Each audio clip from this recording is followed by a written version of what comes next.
I'm at a point right now where I want to see certain things happen in my life, right? I've not been married, and I do want to have a family. I do want to have a partner, and that's clear in my head. If we got on a bike, we had to race. It was never a moment of going slow. I mean, if you'd see me on a bike, I mean, I've had many falls. I've taken off skin from this side. Oh, yeah? I've taken off skin from this side. Because we used to love the turns. So if we know there's a turn coming, the exhaust has to touch the road. If it doesn't touch the road, you're not You're really not turning. doing it. You're not doing it right. You're not turning.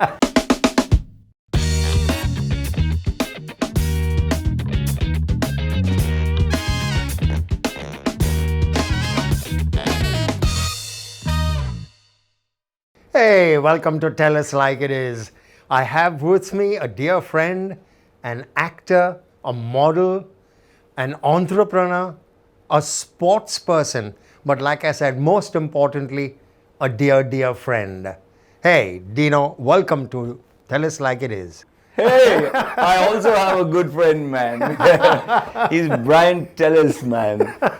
I've known Brian for the longest time. Actually, I don't know you since close to when I moved to the city, Brian. I met you many, many eons ago when we were both young, and I'm still beautiful, but you know, he got wiser. I got more beautiful. I need to buy you a mirror. Why? You need to look at yourself again. You're not beautiful anymore. Dude, take a good look. Take a good look. You can't fool me, man. With this face, can't fool me. Okay. Brian, good to see you. Brian, good to see you as well. Yeah, let's not just get ahead And as you can figure, the banter is useless when two of us get together. We're going to try and make some sense out of this chat. I'm sure it'll happen. I don't know what knowledge you're going to get from this chat. It's going to be funny. We could do a stand-up, actually. I'm really funny. You are? I am. Nobody knows, or maybe some people know this side of me. I'm a bit So funny. go for it. Make this whole chat not a stand-up, but a sit-down. No. I mean, it's just, you know, I have those lines which come Go out. for it. Let it flow, man. Let it flow, man. What are you saying, man? Do it, man. For you care for anyone. Just do it. Shall we start from the beginning? Okay, that's a very good place to start. Yes, from the beginning. A very good place. It all started, speaking of the beginning, in Bangalore. You're a Bangalore boy, right? Yeah. I am. You know what? So born 83. No. Yeah, 83. Yeah.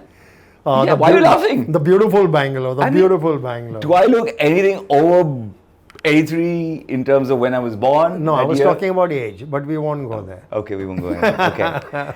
Bangalore is where I grew up. Tell us about Bangalore, man. Tell us about the early days in Bangalore. Bangalore was, and I say was because when I grew up, not so many years ago, it was beautiful. It was really nice. It was called the Garden City. Yeah, it was. Right, and where I grew up, it was a beautiful area. Lots of houses, playing fields, so much of them, and I must say I had the best childhood growing up in Bangalore. School was great. I studied in for most of my years it was the army school in Bangalore, and one good thing was they had about 5 huge playing fields. 5, not 1, 5. Wow. Because it was this army space, right? Army land, and right in the center of the city. So that school actually taught me a lot, I must say. Discipline. A lot of it was discipline and focus and sports. Yes, my folks though, my parents, you know, they always threw us out of the house when we were kids. We'd come home from school. I'll tell you my day. Yeah. My day was, my early days, wake up at about 5:36, pack our bags, get our tiffin boxes, and we had this army uniform, shorts, like tiny little shorts, shirt, and I had to make my own tie. My dad taught us twice how to do our tie, me and my older brother. San wasn't born at that time, just Nick and me. We used to put our tie on, oil, it was Bangalore's dry skin, oil our legs, you know, look shiny and bright, walk to the bus stop, take bus number 127, go from this place called Jeevanhalli in Bangalore, and go to close to Commercial Street, get off at the bus stop, and walk up to school. And we used to be in school for assembly at about 8 o'clock in the morning was assembly. Everyone standing in the hot sun, singing the national anthem and singing the school song. And then the principal, Colonel Grant, Yeah. would come and give us his little speech, and everybody stands at attention. Every morning this was done. And we go through school, right? School was great. Sports was very, it took a large space in our lives. Finish school at about 3:30, come back home, and we were not allowed to stay in the house for too long. Out.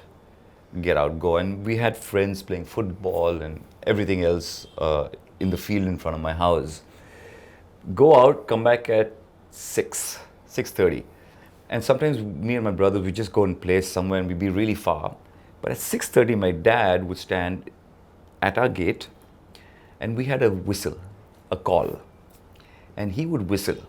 That means it's time to come home. We could be about 2 kilometers away, but we'd hear it. Oh, man. It was the signal. Even today, is that there's a signal, there's a certain signal. This is it. This tune, anybody in my family whistles. I could be standing in my house in Bangalore, my dad could be at the end of the road and he'll whistle, I know he's coming. Oh, man. It was fantastic. So we'd be far away and he'd whistle loud. And we had time to go home. Run home, have a shower, do our homework, polish our shoes, keep the uniform ready, iron. Yeah. Iron. Well, we were in our 4th and 5th standard. We were taught that. My dad was like, you do it. You have to do it. Prepare for the next day. Yeah. Right? Morning, wake up, do your bed. We used to make the bed. You know, I'd put the bed sheet, put the pillows properly and cover it. And when I look back now, all that was just great. At that time, we'd crib. We'd be like, oh, come on. And then homework, who wants to do that? But that gave me so much discipline to do. I mean, today I am what I am because of that discipline. Well said, well said. Yeah. I mean, such is life, huh? It is. When you're privileged to actually grow up with parents like you have, Yeah. You at that point in time, you're not the happiest, but when, you go you- through life Yeah. and you look over your shoulder, Yeah. you're thinking, man, how privileged was I, Yeah, right? Yeah, it was. Those are those privileges. I mean, when you're growing up in a kid and we didn't have the perks of many things, Sure. right? We didn't have the toys Right. other kids had. And at that time we'd crib, like, I want that, I want a go-kart car, I can't get that. I want a cycle, I can't get a cycle. There was so much we couldn't have. But when I look back now, the training that we got in terms of etiquette, behaving with people, respecting people, discipline, today I'm like, thank God that was given to me at that point. Kicking me out of the house and going and playing sport.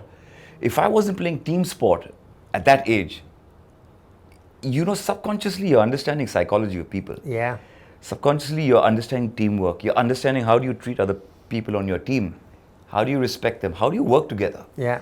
It helps you in a bigger way. Then me and my brother started playing tennis professionally, a single sport, right? So every evening after school, come home, change to the tennis court. And we were playing, we played 1 or 2 tournaments, Karnataka under 14. And then at some point we just stopped tennis and I took on basketball and football because I really loved those sports. But I was so good at tennis. Even my older brother Nick, we used to play the KSLT at Karnataka State. Did you Long Tour. have aspirations as a kid? What do I want to be when I grow up? All of us grow up with these, kind of visions. My life was so consumed by just being there in that moment every day that I can't remember thinking about what am I going to do next month. No? No, we were so consumed by being just present here, Brian. Come back from school, what was next was we have to go play. Finish playing, come back, okay, homework. Finish homework, have dinner. How to eat dinner also? No elbows on the table. Yeah. Like you get whacked on your knuckles. Yeah. So it wasn't so much my dad, but my mom was a strict person. Because my dad was pretty easy with us, right? Mom was strict and she would teach us also. She was educating us after school, right? She's a bright, very bright woman. So we had all that. So it was tough at that point because you're always cribbing. When I look at it now, we had such a great time. How come the move to Bombay? Oh gosh, that's another long story. Yeah. I finished school. I cut it short. I finished school. I got into college, and I was in St. Joseph's College, From army school, I went to Clarence School. From CBSE, I moved to ICSE. I did really well. I was great in sports, great in studies. Went to do my 11th and 12th at St. Joseph's College. Did my physics, chemistry, maths, and electronics. And I got offered a modeling job. And for me, 11th and 12th college was getting out, borrowing a friend's motorbike. And I didn't have a license, nothing. Our family had a moped, right? No, that was not for me. I used to cycle to college, but in the afternoons we had to go to Mount Carmel's college, right, which is the girls' college. And that was college life. The whole bunch of us borrowing friends' motorbikes, going to the girls' college, standing out there, waving at them. They'd come out, meet us, lunch break over, rush back to college, finish college, and then the evening probably hang out somewhere, go to a burger joint and stuff like that. So that was college. And then somebody spotted me and said, would you like to do a shoot? No money in the pocket, Brian. No money in the pocket means no money in the pocket. Enough to get to college, buy a samosa, and go back home. That's it. That was the money. So when someone came and said, hey, would you like to do a photo shoot? I said, what do you mean? He said, we'll do a photo shoot with you, and it's for a clothing company. I think it was Weekender or Warehouse. And I said, okay, great, but then what? He said, we'll pay you some money. I said, yeah, how much? So he said, let's take the pictures first, and if it turns out really nice, then I can give you 500 rupees. I was like, 500 rupees? 500 rupees. the princely amount. 500 rupees, man, is a lot at that time, right? So I did the shoot, and they liked it. I can't remember where that picture is. I don't have that picture. Did that shoot, and it was in the papers for, I think, Weekender or Warehouse. I can't remember. And that's how I got my first 500 rupees. Wow. And I was like, wow, this is great. I mean, I remember buying stuff for my mom, buying a gift. At that time, Santino, my youngest brother, was a baby. Yeah, he's a late bloomer, late kid. So I remember buying him some gifts with that 500. And then, it was in the papers. My friends saw it, and they were like, hey, dude, you're a model. I'm like, yeah, and some people say, you're a modeler. What's a modeler? I'm a model, speak English correctly. And then, it just snowballed into many more assignments, so fashion shows. And because I was really fit, the transition was easy. So at that point, I didn't even have time to think about, hey, what am I going to do next? Yeah. What's next after this? I mean, I have to do my BCom. I wanted to move to BCom because I started modeling a bit. And that was taking a little time. And then my friend said, hey, there's this competition in Bombay called Gladrags. Yeah. Why don't you participate? I said, dude, I'm happy here, this is nice. So they sent my pictures in. And unknown to me, they got the letter back saying that I've been selected, come for the Bangalore selection. I said, dude, how can you guys do this? But it was fun. I was excited nevertheless. I went for the Bangalore selection. It was at the MOREA hotel, I remember, in Bangalore. And I went with my friends. And then there were other kids from Bangalore, the other young guys from Bangalore, all parading around, strutting, being models, want to be modelers. So I was like, okay, let's do this now. I'm here. And I remember Mrs. Maureen Wadia, who was there, and she saw all of us. And I honestly was the fittest over there. And it's purely from the sports I used to do and the training that I used to do at that age, right? Because we were competitive, very competitive, whether it was athletics or whether it was basketball or football, school competitions, university, college, we played them all. Me, my older brother, we just played. You've played state level as well, Yeah, no? we did. Yeah. So for me, that was great. So I was into that. And I knew at some point there's no money there. Because at that time, sports really didn't have the money. And for me, honestly, growing up the way I grew up, I needed to make money. Right. I needed to. I feel you. I wanted to, for me, that was my end goal. How, I don't know, but I need to get there. And so I took part in Gladrags. I got selected from Bangalore. She said, okay, we'll fly you to Mumbai. I was like, whoa, great. Flew to Mumbai for the competition. And this was Gladrags Manhunt. Flew to Mumbai for the competition, and I won it. But I remember when I was preparing for Gladrags Mumbai Manhunt, I trained like a beast. And I must tell you something, we all talk about manifestation. I do understand it, because every night I'd sleep, and before I'd sleep, I'd think of the Jeep I'm going to be driving because that was the prize. I was sitting in the Jeep, I was driving it every night. I would train in the day, train in the evening, and see myself sitting in the Jeep and driving off and being given that first prize. I saw that every day for a month while I was training. I went there and I won it, man. I won it. And there were guys from all over India, also good looking, some as fit. But I knew I had a certain confidence and a certain personality which just clicked. I knew it, I felt it. I won it. And I drove off in that Jeep. And it felt like, wow. Where is that machine? That's in Bangalore. It is, huh? Yeah, I brought it here. I took it to Bangalore. It was a nice Mahindra CJ340. Oh man, more power to you, brother. More power to you. I was so thrilled with that Jeep because I was driving that Jeep in Bangalore, all open and everything. I'm like, I never had a freaking bike. I mean, I won a Jeep. I won a Jeep. I started on a moped, and then with my modeling money, I bought myself a ESG. Then I bought myself a RD350. And now I won a four-wheeler. Yeah. Didn't exist in my household. It is huge. Now it's a Jeep, and it's a cool-looking one. And riding a bike or driving a Jeep in Bangalore was... Oh, terrific. I can remember riding a bike. I have lots of cousins who are still in Bangalore. Yeah. And I'd visit them and I'd ride down MG Road, which was wide open at that time, So right? bikes for us that time was only racing. Right. If we got on a bike, we had to race. It was never a moment of going slow. I mean, if you'd see me on a bike, I mean, I've had many falls. I've taken off skin from this side. Oh, yeah? I've taken off skin from this side. Because we used to love the turns. So if we know there's a turn coming, we have to, the exhaust, and the SD especially, the Road King, has got two exhausts. Yeah. The exhaust has to touch the road. If it doesn't touch the road, you're not You're really not turning. doing it. You're not doing it right. You're not turning. Any turn we'd see, we'd go. If you see a little gravel, we'd pull off. Or a little dust on the road. But we knew certain roads which were great, and we would just go on it, and then you can hear, okay, turns good. Okay, turns good.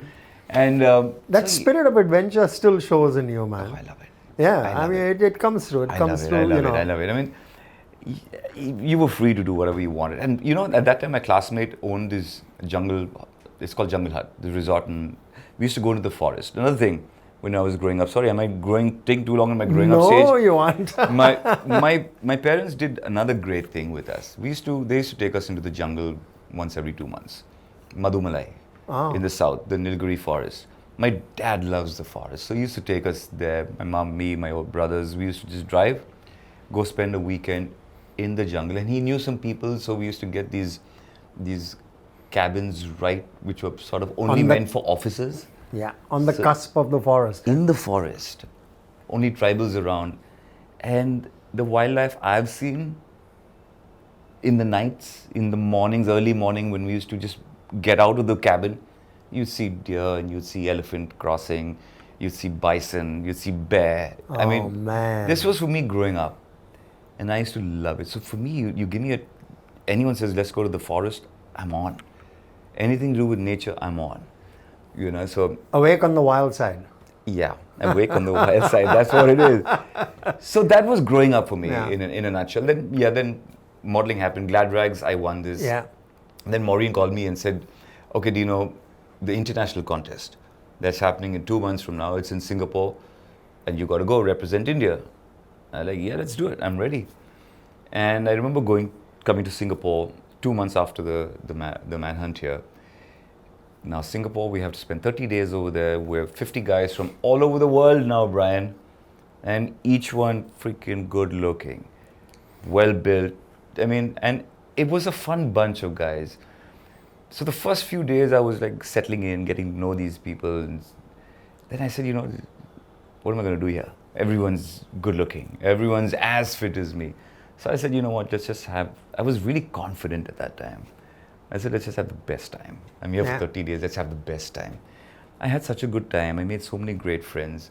I think that's what they loved about me. More than anything else, yes, you're a good-looking guy, you're well-built, you have a cool personality. Everywhere we went, there were people just cheering us on. In Singapore, all your expats and everyone. And because everywhere we went, there were 50 good-looking guys walking to restaurants, walking to clubs. We were the talk of town in Singapore. Competition day came. It was like from 50 to 20, I was there. 20 to 10, I existed. 10 to 5, I existed. I'm like, I know it's coming. I can feel it. And there was Mr. South Africa, Mr. America. Mr. America was a very good-looking boy. There was me, and I can't remember the other two. And then they had that question round and stuff, like all of us dressed in tuxedos. And it came down to the final, the last. Now they're announcing 1, 2, and 3. Yeah, 1, 2, and 3. So they call second runner-up Mr. America, who was actually the most good-looking guy. Mr. America, because he had a weird attitude. Second runner-up Mr. America, I said, the other two I don't care about. He's coming third. I know I'm somewhere in the top. Yeah. Then it was just between me and South Africa won, and I came second. Oh, man. So it was there. I'm standing on this world stage, coming second, Gladrags Manhunt, and then we had. I mean, it was just Great snowballed. journey. It was a Great great journey. journey. It was snowballed into so many things. I was 19, 20. What sparked the entrepreneurial side of you? I mean, this is, soaking in the lights, and rightly so. Yeah. And, getting kind of accolades, which everyone enjoys. Yeah. Without letting it kind of change the person in you. But deep down, I can sense, and we've known each other for a lifetime, I can sense that entrepreneurial spirit in you. I could always, yeah? And so I just want to know what your mindset was moving from the person one loved to see, the person one kind of celebrated, to actually the person who has a business mind. Right. And who can develop plans and put it to action. So this all, I think, stems from the fact that when we were growing up, like I said, I wanted to make money. I didn't know how. But I knew I wanted to have those things I didn't have. For me, as a kid, you see material stuff. Yeah. And you think that's what you need to have, right? You want a nice cycle, you want a nice, like I said, the go-kart car. You want you go to with your friends, you see the toys they have, and you want those. But somewhere it's not coming to me. Why? We don't know why. At some point you understand it's tough, right? So that drove me to never wanting to ever see that position again, right? And hence the modeling I took on. And one thing led to another. I was earning. At a very early age, I was earning. I was fending for myself. I was responsible. I was taking care of a lot of things. I moved to the city and I was paying my rent, supporting myself. I was doing all that at a very early age. Films happened, which made my network really bigger in terms of the people I knew. I was earning a little more. But I knew somewhere inside that maybe films is not going to take me to that place I want to be. Maybe not. It could. If my luck was fantastic, it could have. But I didn't have such great luck. Right. Right? I mean, I think I sort of saw it and I realized it. Because everyone puts in the same effort. I mean, if you look at me and my colleagues, we all put in the same effort. We all are professional and we work really hard. Some make it far better than others, right? And there's no answer for that. Maybe just a little bit of luck here and there. But that doesn't stop you. So I knew I got to do something else to keep everything else going, to run the house, to keep this good lifestyle going on, and not wanting to fall back into that position which I came from. And that drove me to just seeing certain stuff, doing things, starting businesses with friends, failing, putting money, losing money, failing, trying again, trying something else, maybe realizing that this is not your expertise, let someone else do it, but you be a part of it and you see what you can add to it. Again, a team sport, man. I know, I was just going to say, a couple of things from your personal passion came through in your business endeavors. I can remember the All-Star Football Club Yeah. that Yeah. that you started, Yeah, and yeah. alongside that, I must also mention the DM fitness stations. Yeah, yeah. One was set up right down the road from where I Yeah, live. and yeah, correct, on Bangalore. Yeah. Yeah. So that, see, the DM fitness stations was, honestly, this city has given me so much, Mumbai. It really has given me a lot. And that was my one small way of saying, hey, let me give back something to this city. And I tried to get permissions. It was really tough. I went to Mr. Aditya Thackeray and I said, hey, can you help me with permissions? And he helped me with permissions. I raised money and I put these fitness stations on the streets for people to use free of cost. It was my way of just giving back something. There was no business to it. It was just, I want to give you all these fitness stations. I went and raised the money from corporates and I did it. But it also, see, doing that, it gave me a name in the fitness world. And so then I started something in the health business, Yes. in the health food business. So it helped me in that way, right? So wherever I do see opportunity, I will try and take it. And I see opportunity a lot. And if I'm capable of doing something with that opportunity, then I'll go for it. You're hungry. I mean, that's pretty apparent. Yeah. You're Yeah. hungry for professional kind of, how should I say, higher ground. You're hungry for personal passion, higher Yeah, ground. yeah, yeah. And I love that. I love that hunger. I love that always wanting to do more. Yeah, Brian, I feel that I wake up in the morning and if there's nothing for me to do, then what is our purpose? Yeah. Right? I'm not saying work is your only purpose, but if there's something you're chasing and if you wake up every morning and you're excited about chasing whatever it is, it could be work, it could be anything, but if you have that purpose, then you have a drive to wake up and go and do something. I'm going to hold on to two words. One is purpose. Yeah. So well said. And two is, your aspiration Yeah. to do stuff, right? To do more. Yes. I want to ask you, I know when you were a kid, you didn't think Yeah. of where you wanted to go, No. sorry, what you wanted to achieve. But now, Yeah. you've gone through a fantastic journey, as Yeah. we've just seen, or going through present continuous. Do you aspire? Do you have kind of goals that you set, purpose-led goals, with finite kind of... There's, when it comes to I'm at a point right now where I want to see certain things happen in my life, right? I've not been married and I do want to have a family. I do want to have a partner and I do want to have a family. And that's clear in my head. I've faffed around quite a bit. I've partied, I've enjoyed my life. Maybe my timing wasn't right to be in a partnership or to be in a marriage. It'd been in a marriage earlier or to be with one person earlier. I am ready now. And I'm very clear in my head that this is what I want. Where work is concerned, there's a certain... I get an itch all the time I see so many great ideas happening in front of me. People bring me so many wonderful ideas. I can't be a part of all. But there are some which I love and I try to be a part of and I try to mentor and I try to market and I try to help, startups for that matter, or be a part of something that's already existing.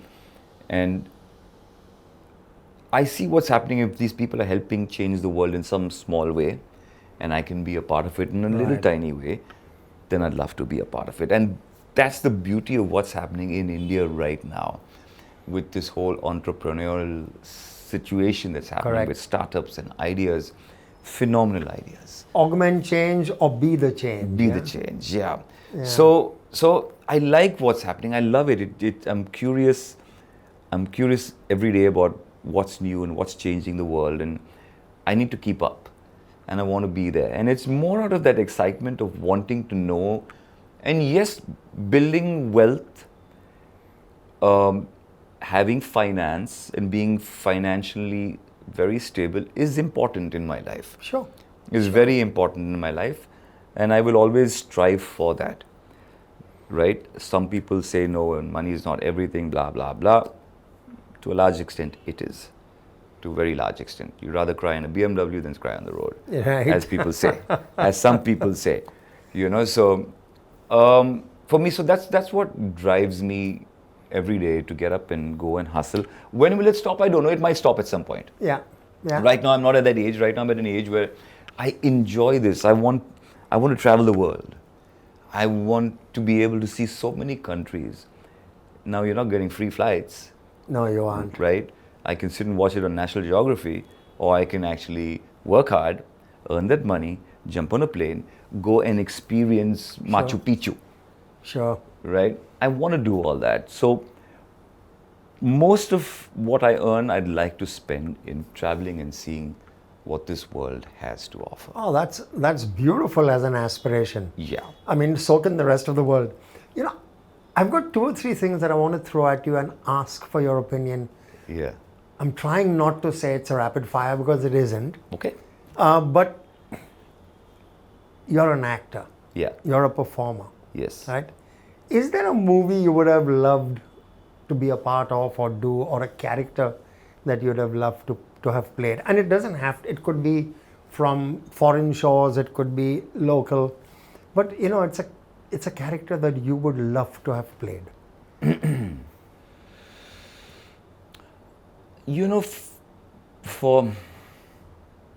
Let's stick to India. Okay. Because we're part of Indian cinema, right? I grew up watching, we used to watch on TV, and every Sunday there used to be a movie on Doordarshan.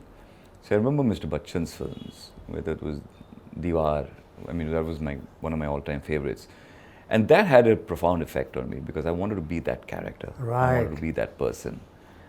And he was a legend, and he is a legend rather, and the way he pulled it off. And that with him in Dawn, in Mukandar Ka Sikandar, all his films. I was a big fan of Mr. Bachchan. So watching him in any film, Right. the characters he played, it's still so fresh in my head. So if I had an opportunity to do any of those roles, I would definitely jump at it. Definitely. Coming back to a newer stuff, when I had started filming, there was Dhoom, which was made. Right. And when I heard it was being made and it was about bikes and about riding, I'm like, that's the movie. I grew up on bikes. I feel you, brother. I feel you. I'm still on the bike, Yeah, me too. and happily so. And so when I understood, I still remember my action director. I was shooting a film, and my action director Alan Amin came and said, "Hey, Dino, Yash Raj is making a film called Dhoom, and they've already cast." And I'm like, "Who've they cast?" And then he told me the cast, and I'm like, "Come on, dude! Are you serious? I am one of the best motorbike riders this industry has ever seen or will ever see. That's me." And unfortunately, I have a clear answer to my question now, Dino. A clear answer. Yeah. Okay, I'm going to ask you another one. All of us have a certain place Yeah. where we feel like ourselves. Yeah. It could be in front of a camera. It could be at a gym. I don't want to put thoughts into your mind. But leave aside commerce. Leave aside aspiration. A place where you really feel comfortable and you feel like yourself. Your favorite place? I'm not looking at a geography, like I said. Where I feel just totally at ease in myself. For me, it's anytime I go out into nature. That's where it works for me. So even if it's a beach, or even if I'm trekking in some mountain, or if I'm just walking, for me the South Indian forests,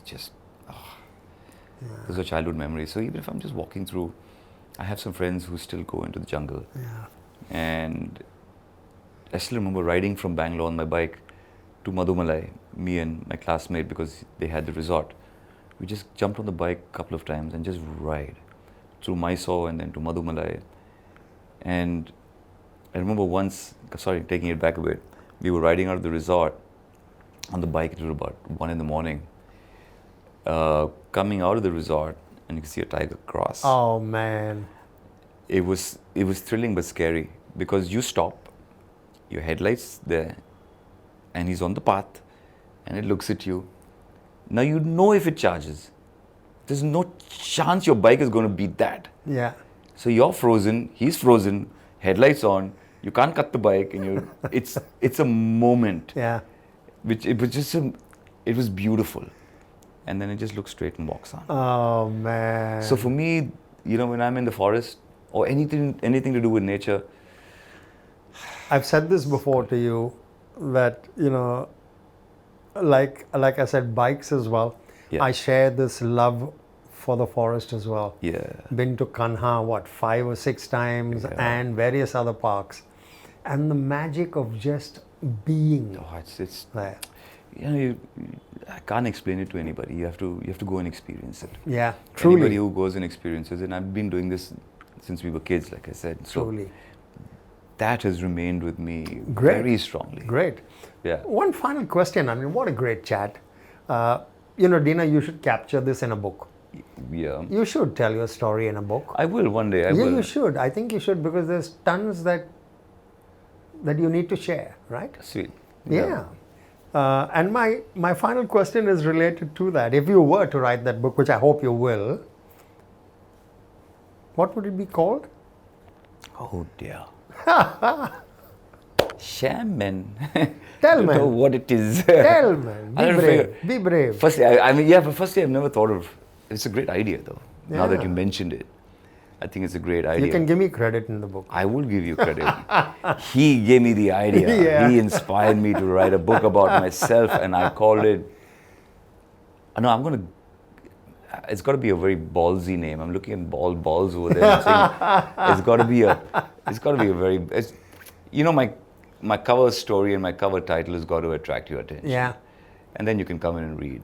So I mean, I'll give it the most wickedest, freakiest name, where they're going to look at it and say, "Oh, Got to get that this one. we got to read." Yeah. And then they're in for a terrific journey, no doubt. But that name has got to. Yeah. That title has got to. I can't think of it right You can't now. think, but But you it know. will come to me. I know I'm very good with. And these when it things. does come to you, text me and let me know. I'd really like to know that. Yeah. Because that would define who this crazy young guy Dino MOREA is, right? Yeah. Guys, I knew this would be a fantastic chat. It's just that you meet with certain people and they raise the bar, and I think Dino is one such. Dino, it's been an absolute pleasure, a How privilege sweet, man. spending time, shooting the breeze with you, just kind of exchanging notes. Yeah. Well, Fun. This was such a concise one, though. Yeah. I mean, I have part 2 and part 3. I should write a book. Yeah, that's what I'm I saying. really should. And maybe we'll have a part 2 and part 3 right here on Tellis Like It Is. Yeah. We Yeah, haven't spoken that about would the be a other colourful really side of happy my thing life. to do. Yeah, Uh-huh. yeah. You're down the road from where we are, so hey, Yeah. hey, what are you doing? Come on, Brian, Come let's on shoot over. another one, Brian. Let's shoot another one, Brian. Let's make it spicy and colourful. That's what they want. Now I know why I love you so much, man. Lovely. But thank you so much, Dino, for spending time, man. Brian, Really. always a pleasure. Absolute Always a privilege. pleasure. Absolute. Yeah, had fun. Hey, what can I say? I'm going to say, catch this episode and look for that book that we're going to put together. And maybe 2.0 and 3.0 of Tellis Like It Is. But hey, thanks so much for kind of tuning in. And we'll keep bringing you good, crazy stuff. Namaste.